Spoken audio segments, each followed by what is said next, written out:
abençoe, nos ilumine, e a gente vai dar início à nossa atividade, mais uma vez, com a palestra dedicada aos nossos irmãos suicida. Posteriormente à fala do Alci, eu vou fazer um depoimento de um irmão, tá, que ele tem a nossa cara, só que ele não conseguiu sair dos vícios que tinha. E continuou a se alimentar pelos vícios e já adiantando um pouquinho daquilo que ele vai colocar. Leila, com a palavra você, tá? Fica à vontade.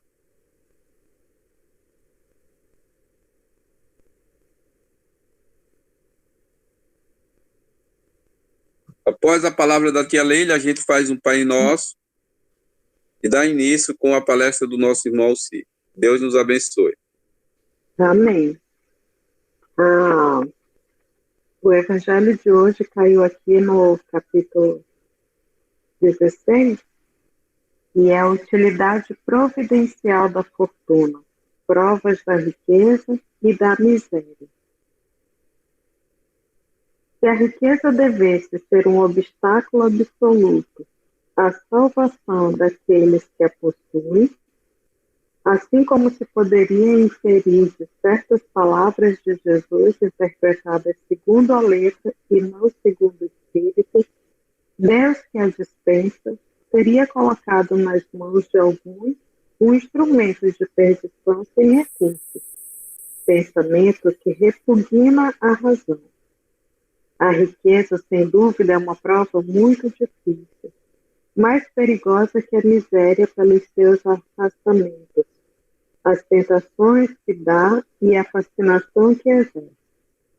É o excitante supremo do orgulho, do egoísmo e da vida sensual. É o laço mais poderoso que liga o homem à terra e afasta os seus pensamentos do céu, e produz uma tal vertigem que se vê frequentemente aquele que passa da miséria à fortuna esquecer depressa sua primeira posição. Aqueles que o dotaram, aqueles que o ajudaram, torna-se insensível, egoísta e vão. Mas o fato de tornar o caminho difícil não se segue que o torne impossível, e não possa tornar-se um meio de salvação nas mãos daquele que dela sabe se servir. Como certos venenos podem devolver a saúde se são empregados a propósito e com discernimento. Quando Jesus disse ao jovem que o interrogou sobre os meios de ganhar a vida eterna, abre aspas, desfazei-vos de todos os vossos bens e segue-me.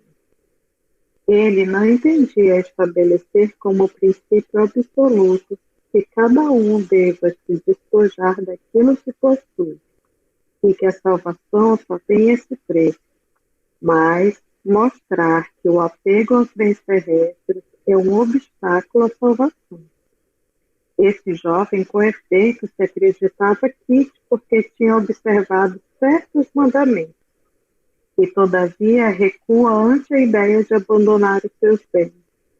Seu desejo de obter a vida eterna não ia até esse sacrifício. A proposição que Jesus lhe fez era uma prova decisiva para pôr a descoberto o fundo do seu pensamento. Ele podia, sem dúvida, ser um perfeito homem honesto, segundo o mundo. Não fazer mal a ninguém, não maldizer o seu próximo, não ser bom nem orgulhoso. Honrar a seu pai e a sua mãe, mas não tinha verdadeira caridade, porque sua virtude não ia até a abnegação. Eis o que Jesus quis demonstrar. Era uma aplicação do princípio. Fora da caridade não há salvação. Na consequência dessas palavras, tomadas em sua acepção rigorosa, seria a abolição da fortuna como nociva à felicidade futura e como fonte de uma multidão de males na terra, e seria, além disso, a condenação do trabalho que a pode obter, consequência absurda.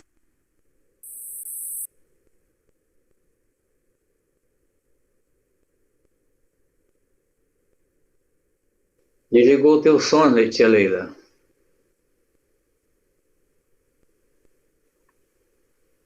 Pronto. Estaria em contradição com a lei do progresso, que é uma lei de Deus. Se a riqueza é a fonte de muitos males, se ela excita tantas más paixões e se provoca mesmo tantos crimes, é preciso tomar-se não a coisa, mas ao homem que dela abusa, como abusa de todos os dons de Deus. Pelo abuso, ele torna pernicioso o que lhe poderia ser mais útil.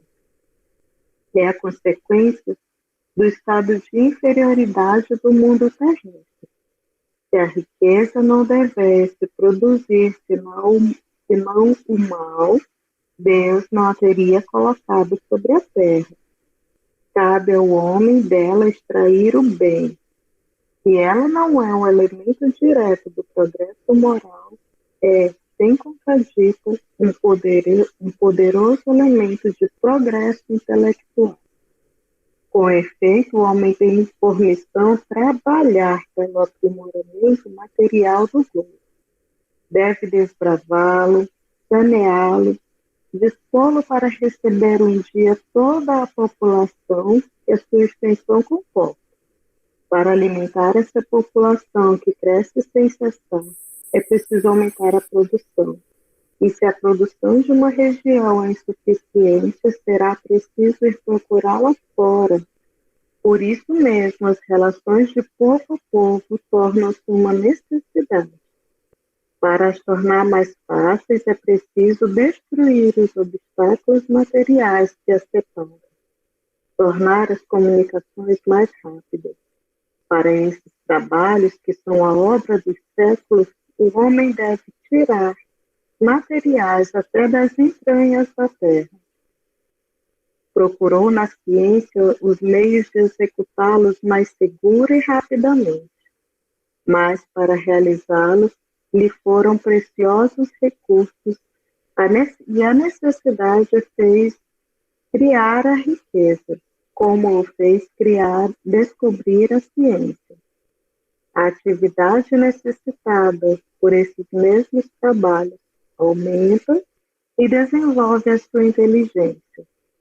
Essa inteligência se lhe concentra primeiro na satisfação das necessidades materiais, o ajudará mais tarde a compreender as grandes verdades morais. A riqueza, sendo o primeiro meio de execução, tem ela não mais grandes trabalhos, não mais atividade, e nem estímulo e nem pesquisa. É, pois, com razão, considerada um elemento de progresso. Assim seja. Essa leitura de hoje, tão atual e importante para nós, enquanto cristãos, sabermos que tudo provém de Deus, mas cada um é responsável por aquilo a quem ele determina mais ou menos, o pouco e o muito. Se tens o pouco para compartilhar, se tens o muito para compartilhar e o pouco para agradecer. E nesse momento em que estamos vivendo, a caridade se faz necessária com os demais irmãos que hoje estão sem o pão na mesa e se aproximando aí a nossa ação novamente. Nós queremos até reforçar aqui que sabemos das situações de muitos dos companheiros, né, de jornada que estão em momentos difíceis, mas que pelo menos contribuam com o que Deus lhe colocou de melhor. Não tem condições monetárias para dar mais que uma cesta básica, mas faça mais que uma prece, né? Vamos também usar dos nossos dons espirituais, compartilhando a nossa fé, pedindo para que esses irmãos que estão à frente, que tenham saúde, que sejam protegidos na missão que Deus lhes proporcionou. E o uso dos bens materiais não sejam para a nossa perdição, e sim para compartilhar com quem tem menos do que nós. E, dito isso, pedimos que o Senhor nos dê compreensão, sabedoria e discernimento para podermos evoluir um pouco mais nesse sentido de exercer a caridade moral, porque material, como já vimos, é bem fácil, bem mais fácil. E que Deus, na sua bondade infinita, nos permita hoje compreendermos um pouco mais as palavras de Jesus para se exercitarmos no decorrer da nossa semana, da nossa jornada. E que Ele venha trazer os esclarecimentos através da palestra de hoje do seu Alci, né? Muitas pérolas aí de conforto na nossa mente e no nosso coração. Pai nosso que estás no céu, santificado seja o vosso nome, venha a nós o vosso reino, e seja feita a vossa vontade, assim na terra como no céu. O pão nosso de cada dia nos dai hoje, e perdoai as nossas ofensas, assim como nós perdoamos a quem nos tem ofendido, e não nos deixeis cair em tentação, mas livrai-nos de todos os males. Amém. Seu Alci, seu Alci.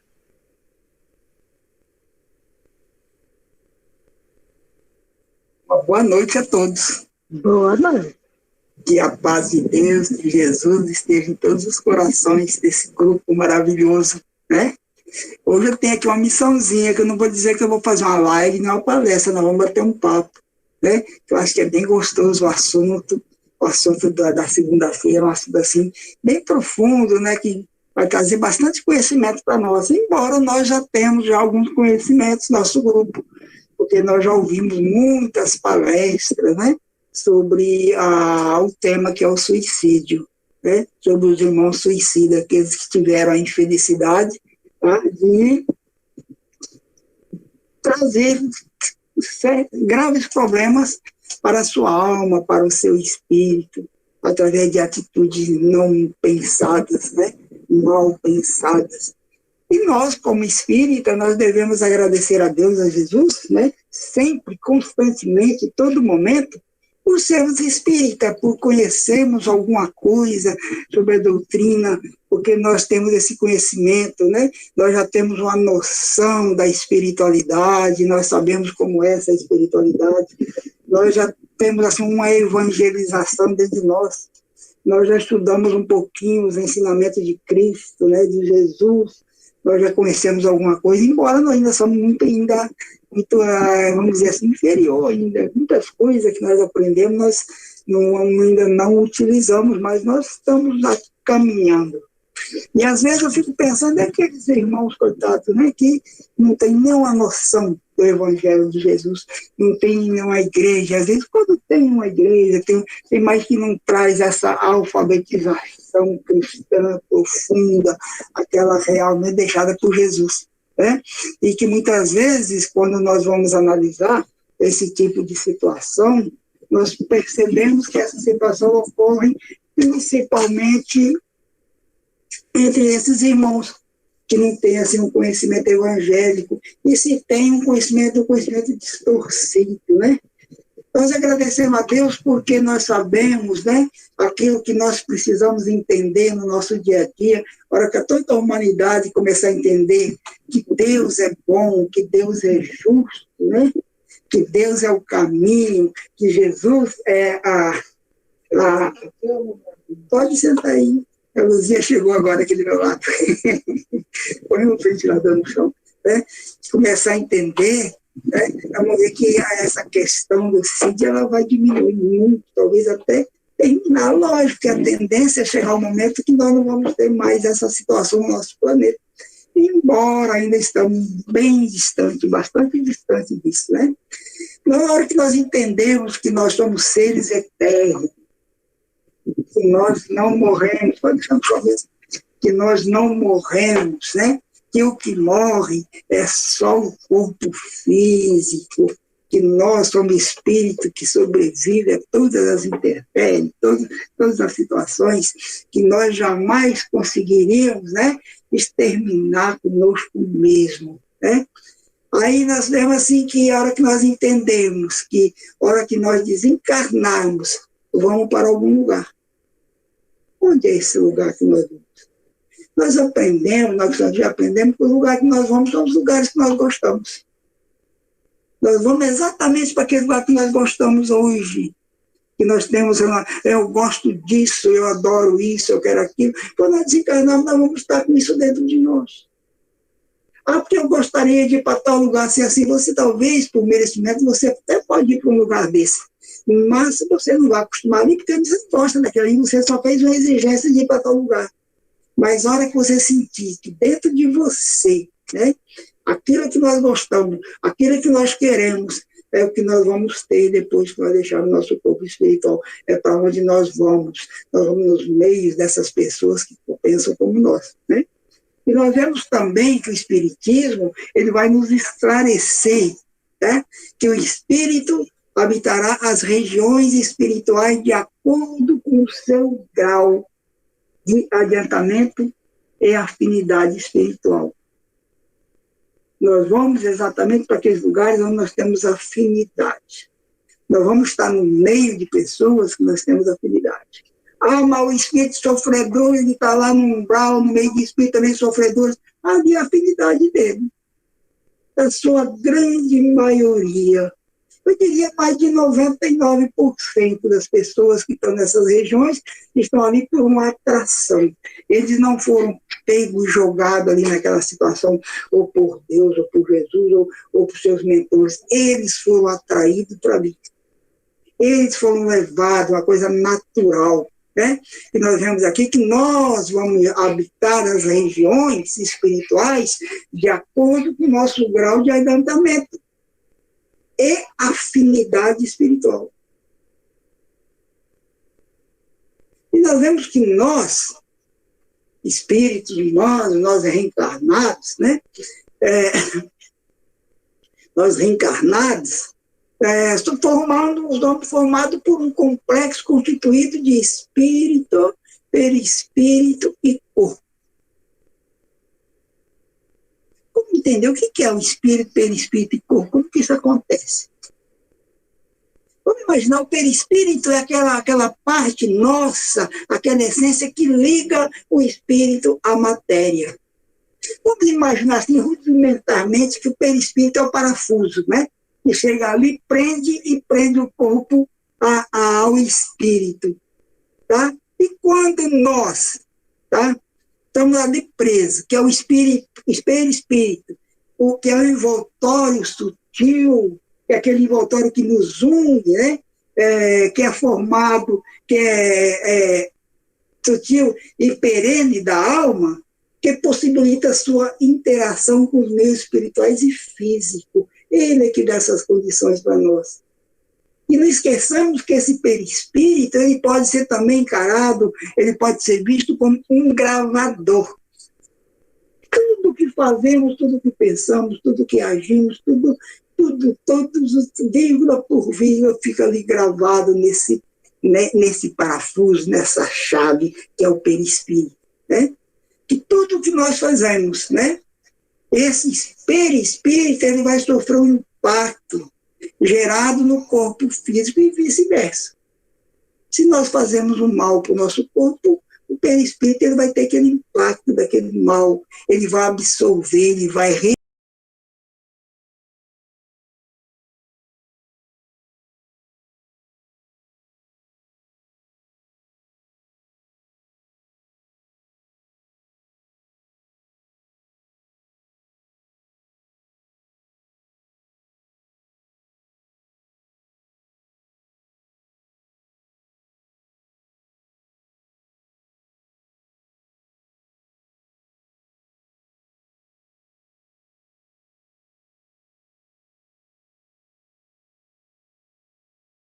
que se transmitirá ao organismo carnal pelo renascimento. A maior parte deles volta enfermo à terra. Estando no suicida, em toda a sua força, a vida, o ato brutal que despedaça produzirá longa repercussão no seu estado vibratório e determinará afecções nervosas nas suas futuras vidas terrestres. Entendeu? Entendeu?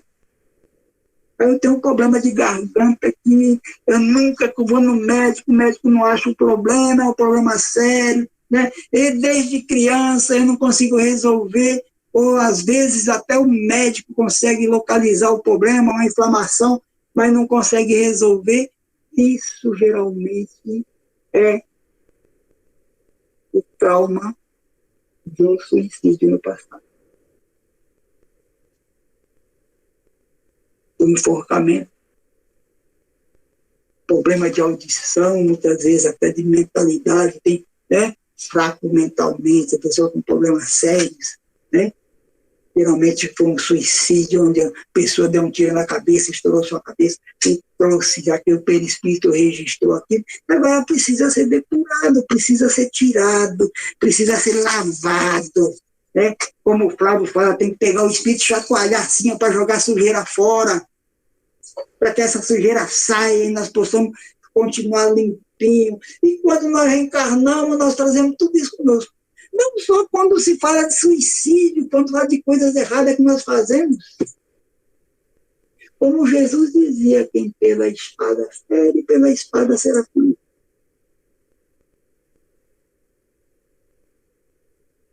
Então nós trazemos nossos problemas. Nós trazemos o nosso problema. Aquilo que nós fizemos, o mal que nós fizemos para alguém. Daqui a pouquinho nós vamos falar das nossas provações, por que nós passamos por isso e por que nós passamos por aquilo.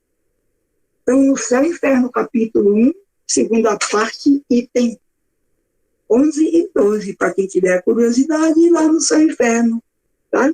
Para dar uma aprofundada, são depoimentos de espírito suicida, o capítulo inteirinho.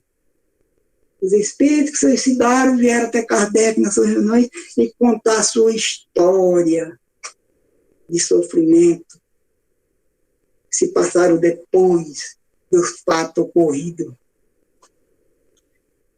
Aí Camilo, ele continua, quando ele vai falar da reencarnação, da sua reencarnação, quando ele resolve, agora eu quero reencarnar. Depois de muitas décadas no plano espiritual, entre o período vamos dizer assim, um umbralino de sofrimento nas regiões, né? Nas regiões ali do Vale do Suicida, naquelas regiões pesadas, depois já no seu tratamento, na sua recuperação, depois, se não me engano, parece que 90 anos depois que ele resolve reencarnar.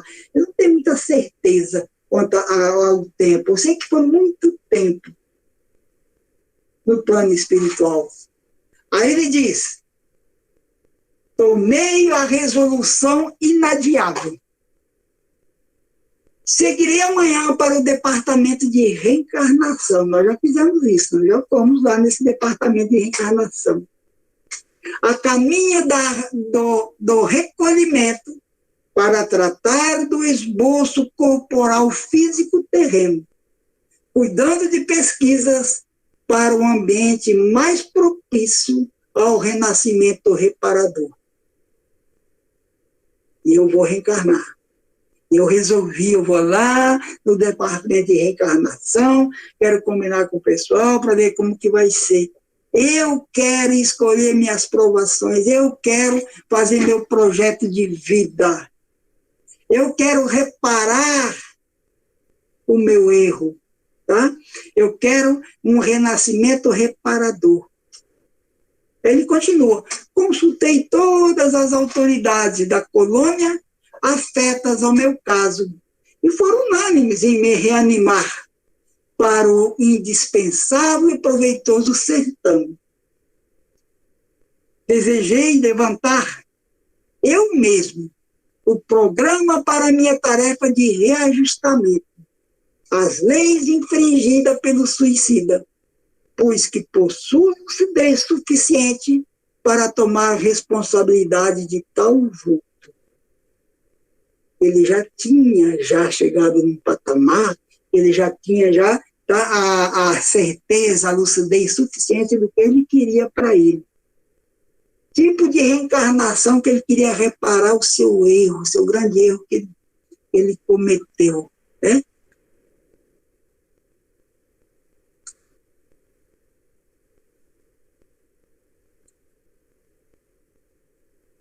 Ele diz, olha só o que ele diz que ele vai pedir para a reencarnação dele. Hei de cegar aos 40 anos, mas cegar irremediavelmente, como se as órbitas vazias de Jacinto de Ornella se transferisse para minha máscara fisionômica depois de 3 séculos de expectativa do meu espírito dolorosamente. Apavorado diante da imagem irrepetível da justiça, incorruptível da justiça. Olha só.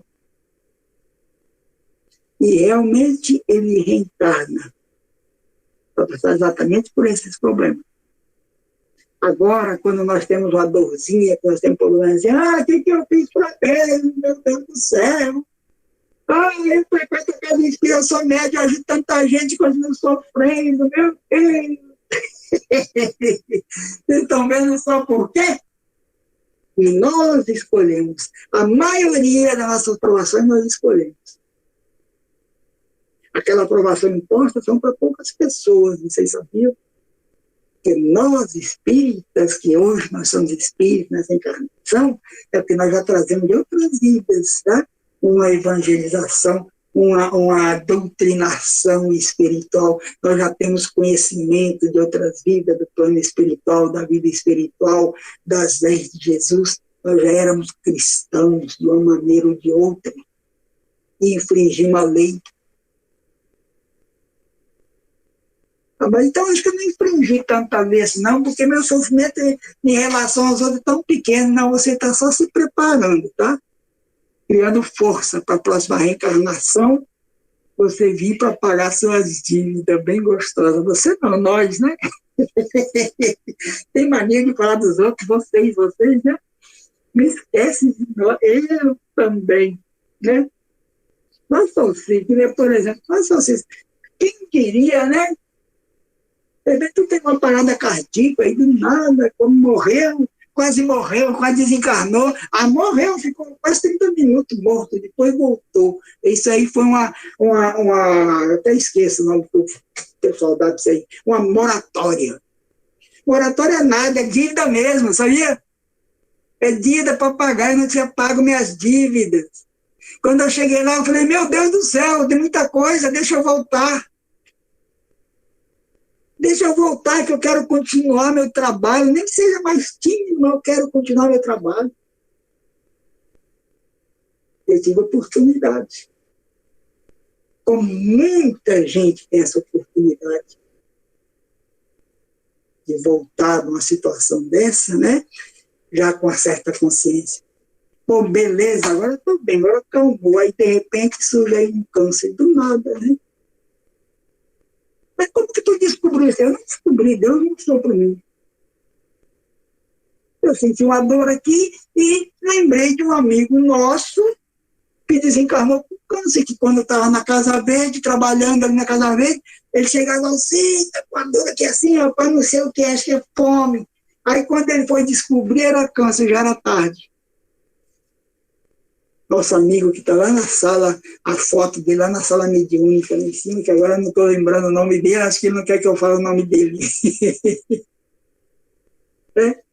Eu lembrei dele. As dores estranhas na barriga não pode ser. A prisão de guerra não pode, não é diferente. Eu chego lá no médico, mas você está aí com um problema sério de estômago, uma úlcera de estômago. Eu falei, é verdade? E daquela bem brava, ele falou assim, mas antes de eu fazer o exame da USP, eu quero fazer um exame de câncer. Ele falou para mim, por quê? Porque eu quero fazer. Então tá bom, olha aí, papuf. Eu já fui, já pensei que eu tinha que pedir aquilo para ele, sabe? Descobri. Mais uma moratória? A dívida. Ainda tenho que ficar mais um tempo por aqui, ser mais 1 ano, 2, 3, 4, 5. Conversando com um amigo do médico, né? Na verdade, a minha filha, que é médica, você já tem final de ano aqui, conversando com ela, pai, você agradece a Deus que as pessoas que passaram pelo problema cardíaco do senhor, o tempo de vida é 5 anos, o senhor já está com 7, já está com 3 de lucro. Olha só. Como que é a vida? Pai, quem passou pelo problema cardíaco seu em 2013, o prazo de vida máximo é de 5 anos, o senhor já está com 7 anos, 2013, 7 anos, né? O senhor já está com 2 anos de lucro, então não reclama não. Então aí nós vamos ver, poxa, eu pedi isso. Agora imagina o senhor se eu não tivesse feito nada, se eu não tivesse feito um trabalho que eu vi não dizer assim, desde a minha infância, né? Que eu procuro estar na doutrina, que eu estou procurando fazer, coisa muito tímida, é verdade. Eu acho que a única coisa que está me ajudando é me manter um pouco mais por aqui, que não tenho nenhum mérito, isso não estou fazendo mais do que obrigação do meu trabalho, né? Agora imagina a gente fazendo isso aí, nós já passamos por essas aflições. E aqueles irmãos que não têm noção nenhuma.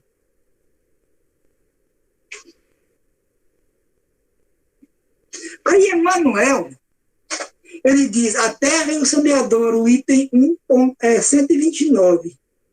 Compreensão da dor como processo reeducativo. Depois que nós passamos tudo isso, a compreensão, nós temos que compreender aquilo que nós passamos, aquele sofrimento, como um processo reeducativo. Então, não vamos dizer que a escola de Jesus, preparando o nosso espírito para a construção do mundo melhor, um mundo de amor e paz, e não obstante os conflitos e guerras que temos sofrido, ou que estejamos sofrendo, nós então vemos que para nós o suicídio já adquire dimensões diferentes.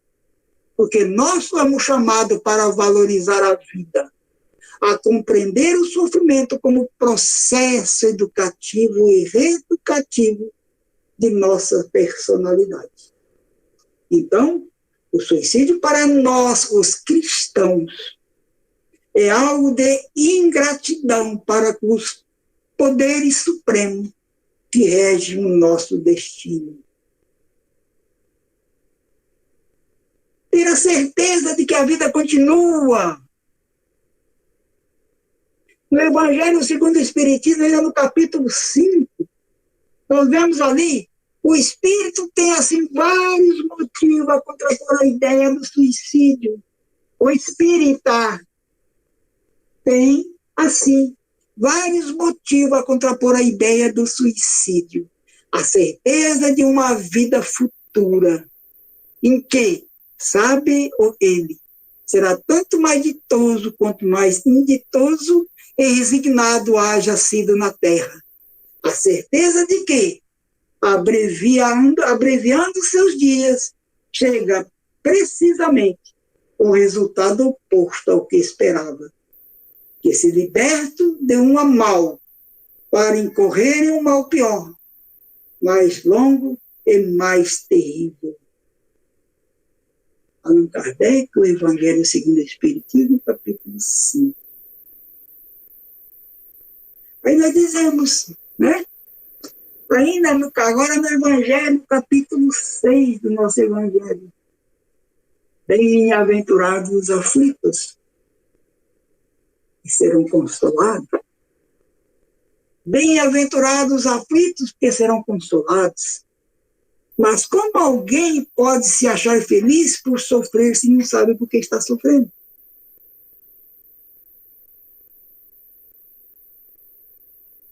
Se você não tem conhecimento do mundo espiritual, quando você ouve essa frase, bem-aventurados os aflitos, porque serão consolados, olha que lindo, maravilhoso, mas como que eu vou ser consolado? Como eu vou me achar feliz por sofrer se não sei por que estou sofrendo? E nós espíritas já sabemos por que nós sofremos. Quando nós vemos que o Espiritismo demonstra que a causa do sofrimento está na existência anteriores. Está no capítulo 5. E na destinação da Terra, onde o homem resgata os erros do seu passado. Ele mostra o objetivo do sofrimento, porquanto eles não são como crises salutares que trazem a cura e a depuração, que assegura a felicidade na existência futura. O homem compreende que merece sofrer e acha que o sofrimento é justo. Sabe que ele ajuda o seu adiantamento e aceita-o sem lamentações. Como o trabalhador aceita o trabalho para lhe proporcionar o seu salário. O Espiritismo lhe dá uma fé inabalável no futuro. E a dúvida cruel não se apodera mais de nossa alma, fazendo com que ela veja o fato de um ponto de vista elevado. A importância das vicissitudes terrestres desaparece no amplo e esplêndido horizonte que ele abrange, e a perspectiva da felicidade que o espera dá-lhe a paciência, a resignação e a coragem de ir até o fim do caminho. Olha que lindo, que maravilhoso. Olha que delícia, olha aqui, ó, vocês estão vendo isso aqui, ó? Isso aqui é meu evangelhozinho, tá? Isso aqui é de 1900 antigamente. Bem antiguinho. Ganhei a primeira vez que eu fui na casa espírita. Deixei ele guardadinho aqui, de vez em quando eu estou lendo ele. De vez em quando eu estou procurando me informar mais. Então, gente, nós temos que orar muito para esses irmãos. Nós temos que continuar fazendo nosso trabalho de informação, de levar o conhecimento às pessoas, né? De procurar fazer com que essas pessoas absorvam. E, no momento, o que nós mais podemos fazer de caridade é orar para esses irmãos.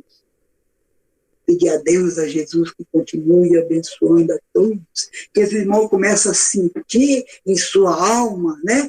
Que eles têm que também começar a se evangelizar, procurar uma religião, começar a estudar os ensinamentos de Jesus. Para que eles possam entender o significado de bem-aventurados aflitos, porque serão consolados. Para que eles comecem a entender que essas provações que nós passamos são para o nosso crescimento espiritual. São dívidas nossas do passado, né? E que Jesus continue nos abençoando. Eu estou à disposição se alguém quiser fazer alguma pergunta. E que Jesus abençoe a todos. Beijão para todo mundo, mano. Alcir, eu não quero fazer pergunta, não. Eu gostaria de lhe agradecer pela dica com relação ao livro Memória de Suicida, que eu estou acompanhando capítulo por capítulo. Já estamos no capítulo 20, aliás, o 19 e o 20 eu ainda não ouvia, mas até o 18 eu ouvi, que o de ontem e o de hoje, e eu estou achando assim maravilhoso. Lembra que eu te falei que eu tinha muito medo? Muito medo, não, se eu tenho medo, eu falei, então vai lá no audiolivro, que é mais fácil de ouvir do que ler, olha aí que maravilha. Muito bom mesmo. Recomendo para quem não leu procurar o audiolivro, porque é bom mesmo. Já indiquei para uma amiga, uma colega nossa, ela está amando também. Eu não li esse livro, tá, Eliana? Eu não li o livro. Eu não li esse livro. Não leu, né? Eu vi ele, o audiolivro, todo dia. São 20 horas e 40 minutos de áudio. A gente está recebendo capítulo por capítulo, um por dia. Lindo, maravilhoso. Estou amando. Esse problema demorou 3 meses. Eu, com um mês, eu ouvi ele todinho. Gratidão pela dica.